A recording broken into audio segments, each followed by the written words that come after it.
There are three lessons that I learned from failing in my businesses that I want to give away to you so that you can stand on my shoulders and get further ahead in your own business. Number one is don't get stuck selling your skills.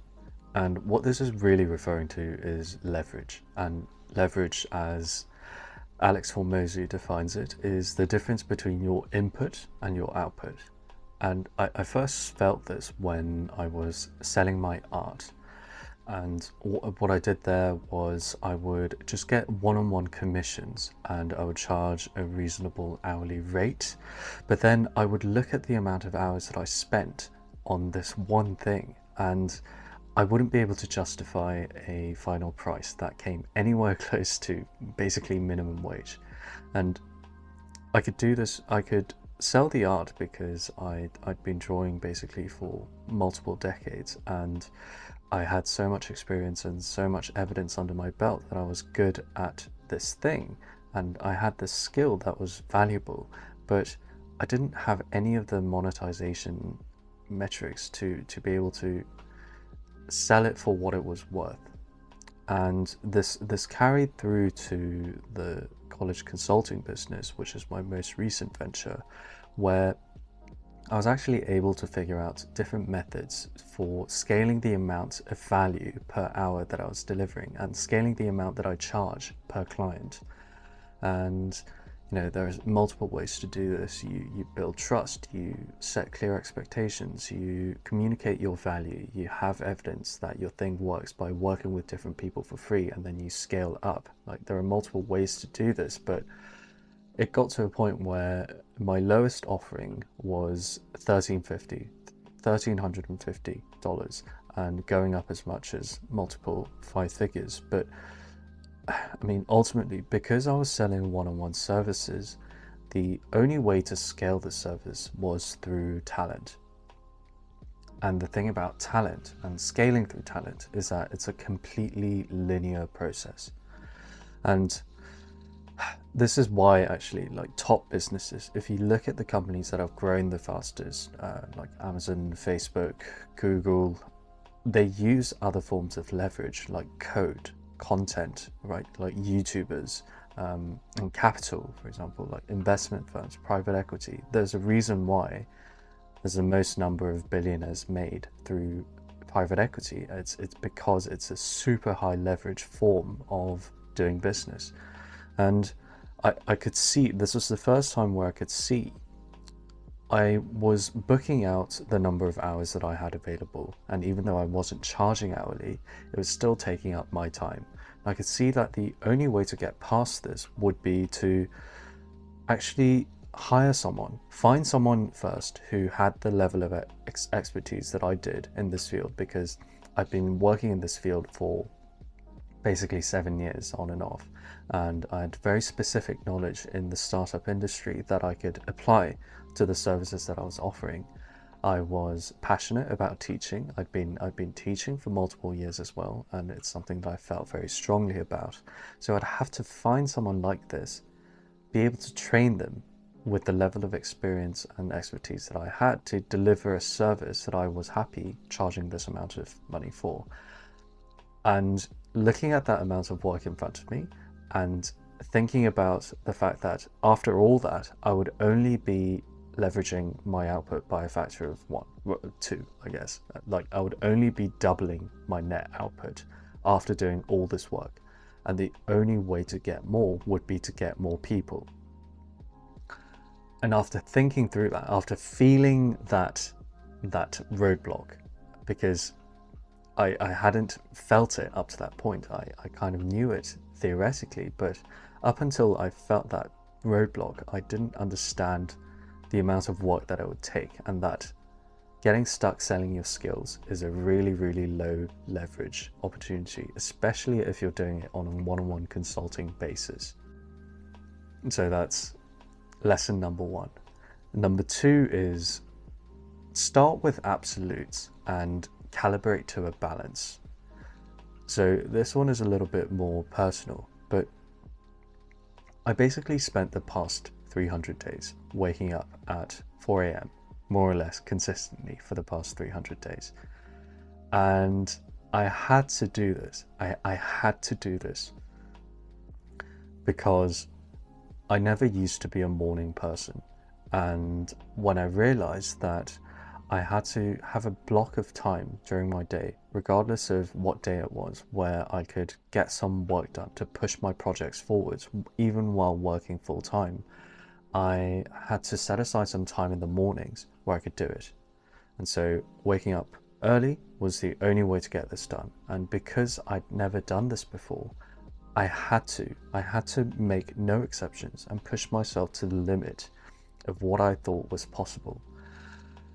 And only recently, only after 300 days of doing this, did I start gaining a bit of nuance and giving myself a little bit more of an allowance in the way that I schedule my work. Because what I found after 300 days with doing it was that, hand on heart, without making an excuse for myself, I could tell that different types of work required different levels of rest. So for example, for a little while, what I do after waking up at 4 a.m. is just cold call business owners in India for three or so hours, and I'd get through about 100, as close to 100 as I could every single day, and I'd just cold call, get rejected, cold call, get rejected. That is a pretty brutal process, especially when you're doing it at 4 a.m. after you've just woken up. And for a while, that was all I did. But as brutal as that was, that is the kind of work that can be done at 4 a.m. Just sheer volume, just brain off, doing the motion, go through the script, just getting the reps in, getting the reps in, getting the reps in. And that's something you can do at 4 a.m. But filming videos, doing stuff like this, more creative work where I was massaging a script or writing a post or doing something that required a deeper level of thinking and processing of information, hand on heart, I could say after 300 days of pushing myself to the limit that I wasn't making an excuse when I said I could do a better job of this when I wake up at 5 a.m. and my net output would be better throughout the day because I'm doing a different type of work. And so this kind of happened with other areas of my life as well. So like initially when I started out, I used to be a little bit selfish in the way that I treated people, and because I'd been selfish and it wasn't working out for me, I kind of went all the way the other way. So start with the absolute, going the entire other way, being completely selfless, like never talking about what I wanted, what I thought, only listening, only being receptive, basically being a bit of a pushover. But I had to do that because I had to see what the other extreme was in order to be able to say, okay, the ideal position is somewhere between here and here. Where is it? Let's find it. And if you've ever been in a sales situation, for example, it's very hard to make a sale when you're a complete pushover, because a good salesperson, you have to be able to challenge your prospect to see a new way of thinking that they hadn't been thinking about before. So learning the skill to calibrate myself, pull myself back a little bit from absolute pushover to being able to challenge people when it was in their best interest. It was a valuable skill, and that helped me scale my growth and helped me scale my business. So, but I wouldn't have gotten there if I didn't start with the absolute and then calibrate to a balance. So that's lesson number 2. Number 3 is again a calibration thing. It's calibrate towards taking action until you learn to be good. And I say this because in the beginning, you need so much more volume to get actually better at the thing that you're trying to do. In my case, it was cold calling and sales calls. I was completely abysmal at them because I tended to be too selfish or like too much of a people pleaser, and so I wouldn't be able to challenge people. I wouldn't be able to lead the conversation. I didn't know what the prospects wanted. I had no idea how to structure a sales conversation, and so it took multiple hundreds of failed calls and rejections and no's and calls that I thought went okay, and like being so super nervous about them and practicing for hours and hours. It took all of that for me to then be able to look back and get a few lessons here and there and get myself to a stage where I would say I'm fairly comfortable in a sales situation right now. But you need that volume in the beginning, and what that means is you have to orient yourself towards taking action, because you're coming from a state of stasis. If you're just starting out, by definition, you haven't been taking action before. So you're starting to take action, and in order to get good, you have to do so much more volume than you think is reasonable.